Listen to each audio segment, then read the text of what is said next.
Welcome, Dr. James Beckett, Sports Card Insights. I want to thank my sponsors, Topps, Panini, Upper Deck, Heritage Auctions, Huggins & Scott Auctions, Mike Stadium Sports Cards, Burbank Sports Cards, ComC.com, and Beckett Media, Beckett Grading, Beckett Authentication. So here's an episode for your listening enjoyment. Most serious hobbyist. I knew your dad, Bob, from the early 70s, and he was a real hobby pioneer. It's great to have you and Nick on. But Mike, you've reinvented yourself so many times. I don't think I can count, but it seems like this latest iteration is really working. And I don't know if that's credit to Nick, but you seem to be on a roll lately. So welcome to the show. Yeah, thank you. Thanks for having us. Your business seems to be really going strong.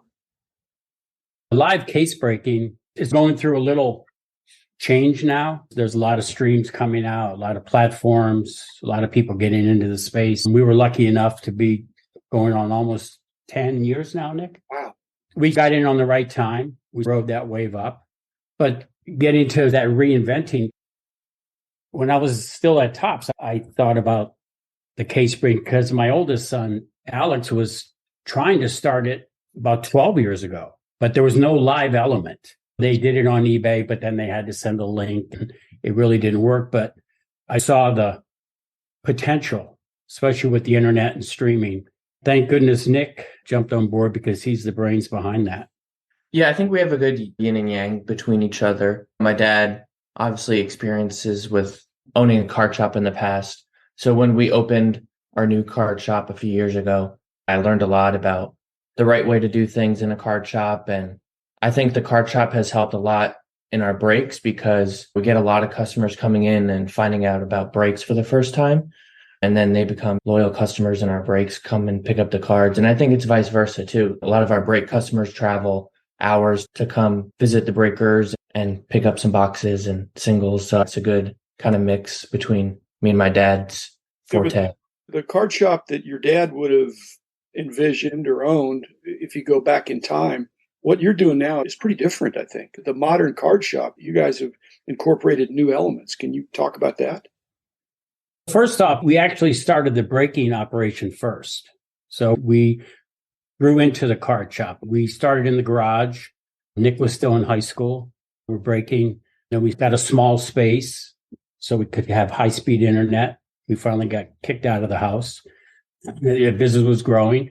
And we thought that breaking in the card shop is the way to go.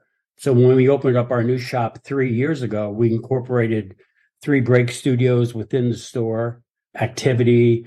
It really seems to help, gives us a stamp of approval if you're a shop owner and a breaker versus if you're just a breaker. People tend to gravitate towards the shop break operation. Why do you have 3 studios? Are they going all at the same time? Or are you rotating?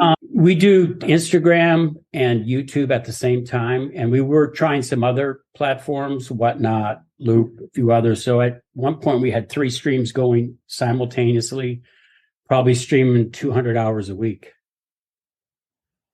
But that's going different places. 3 different rooms, you're saying? 3 different studios, 3 different rooms that show into the store. There's only 2 of you. I don't really break anymore. I did at the beginning, but my eyesight, watching the computer, the chat, the packs, there's too much going on. So I had to retire that. I focus on the store. Nick breaks a little, but we have 5 breakers that we've hired, and they've all been with us a long time. Joe, our lead breaker, he's been with us almost 9 years. So we rely on them to do the breaking, and then Nick has to do the front and back end, loading the store and things like that. I'm curious because it would seem like somebody that does the breaks would have to have a certain personality and a certain knowledge. But is it an hourly pay or is it salary plus bonus? Or what's the incentive other than having a great time? He is an employee of sorts or he's an independent contractor. What's the arrangement there? Yeah, the breakers are on like a commission. So it's like a sales job for them. And all of our breakers, in order to get them trained, we start them on sorting. So they have to sort breaks for either 4, 6 months or even a year, a couple years for some of the people we have. So that helps them learn about the different sets, different cards, especially if they don't have prior experience in the hobby.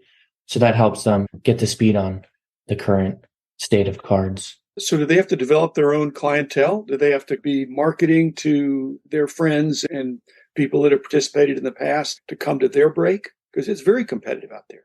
When we go to the national, you'll see our breakers, they have different types of followers, and I think they all have their own personality. That obviously develops different clientele. Well, I would think you would also stratify by sport in the sense that you probably have some breakers and some participants that are really into baseball only or basketball only. And you have to have knowledge for the sport and the players, I think, to be able to talk through the break.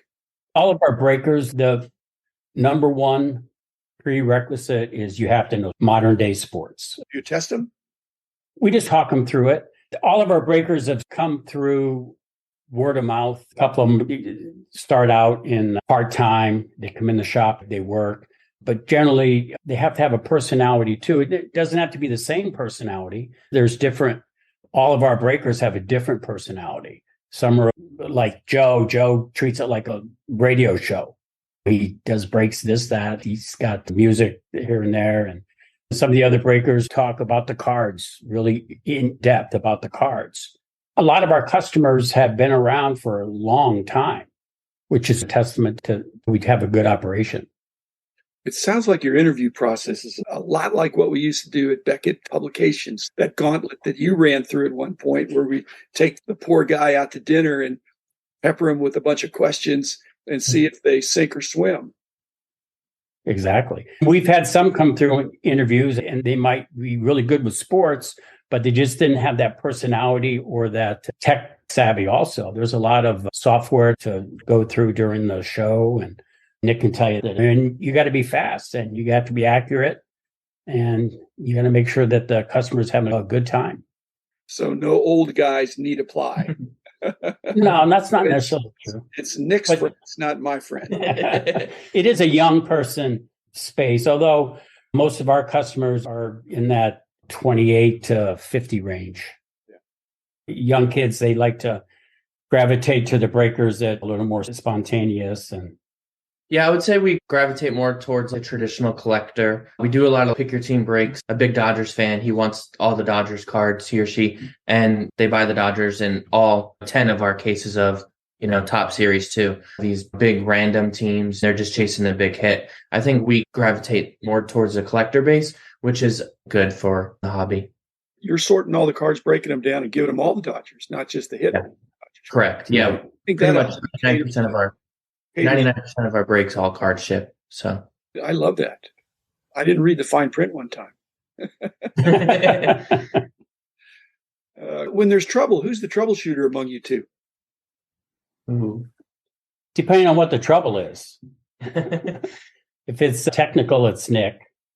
If it's product, it's Nick. Employees, it's you.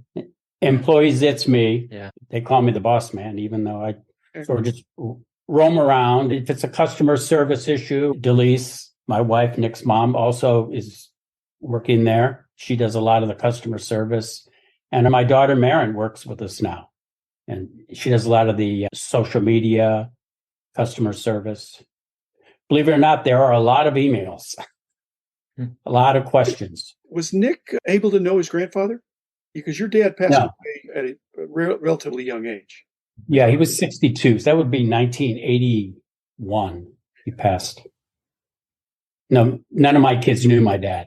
Nick, just so you know, your grandfather was a great man, one of the true pioneers of the industry, was a sports fan. He believed in us down here in Dallas to jump on a plane and come to our fledgling convention that we had and cover it for his illustrious hobby journal. But I think he had diabetes or something to where he was not in good health.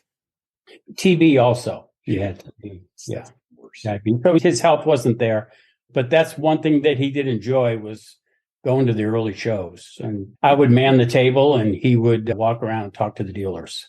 You weren't there this time, but I remember your mom called me to keep an eye out for him because he was traveling alone. He brought a little journalism tablet, the little spiral notebook that Pepper used to carry. And he was just jotting notes, interviewing people, taking some pictures. And we made the front cover of Sport Fan. The next episode. So, Nick, that's part of your grandfather, father, son legacy, which is a very honorable one indeed. In fact, I didn't know Mike. I knew Bob before I knew Mike, and Mike had a great run with our company. And if I were still there, Nick, we'd have been looking at you. We'd have been saying, Mike, you going to keep going for forever? I don't think I'm going to ever fully retire. Are you slowing down? You're younger than me. I'm slowing down. I'm getting close, tipping to that 7-0. Couple of years, but no, I've slowed down a little bit. I don't go in the shop as much. At the beginning, I had to set everything up and train everybody. And now we have a really good team at the store. So I don't need to go in as much anymore. But I don't think I'll ever retire. It's in my blood. I'll always be in the mix somehow. Let me give you three choices. Which is your favorite hobby situation? One is working for Beckett Publications, which you did for a while. The second is the Topps Archives, which had to be a highlight for sure. And the third is exactly what you're doing now with Nick. Oh, man, it's a piece of everything. But as a collector, doing the Topps Archives was once in a lifetime. Once in a lifetime. Basically, I would go to Duryea the first time, and there were probably, I would say, this big, tall warehouse pallet racks, probably 100 of them, just full of big uncut sheet boxes, the size of a kitchen table. And you'd open them up, and you just didn't know what you were going to find.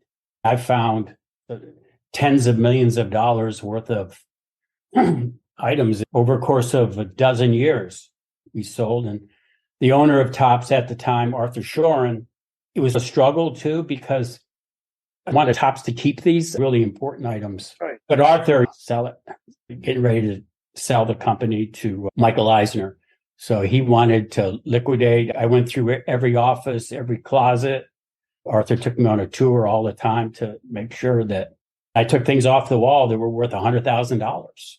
That they thought were color copies, and they hung artwork. Wow, these are just copies. This hung in Brooklyn. This is original art. It's not a color copy.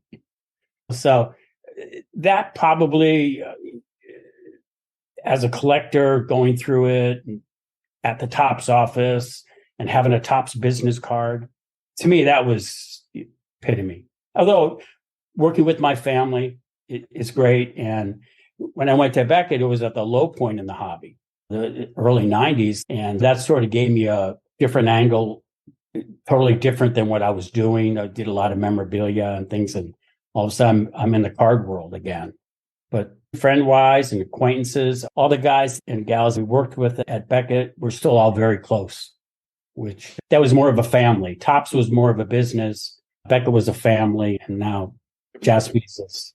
But Nick, it's really family, though. So really family. Yeah, it seems like I'm okay with coming in third, Mike. So you don't have to sugarcoat it. The light you have working with Nick, and you guys are doing great. So, Nick, what's your point of view?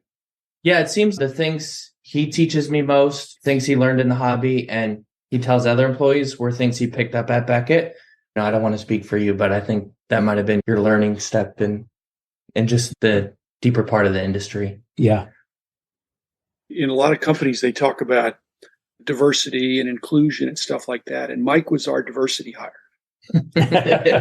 You weren't a card guy as much. And it really was interesting to see you had a lot of gravitas. The guys really respected you as you came in, but you weren't the card guy. It just wasn't your main thing. You were so diversified.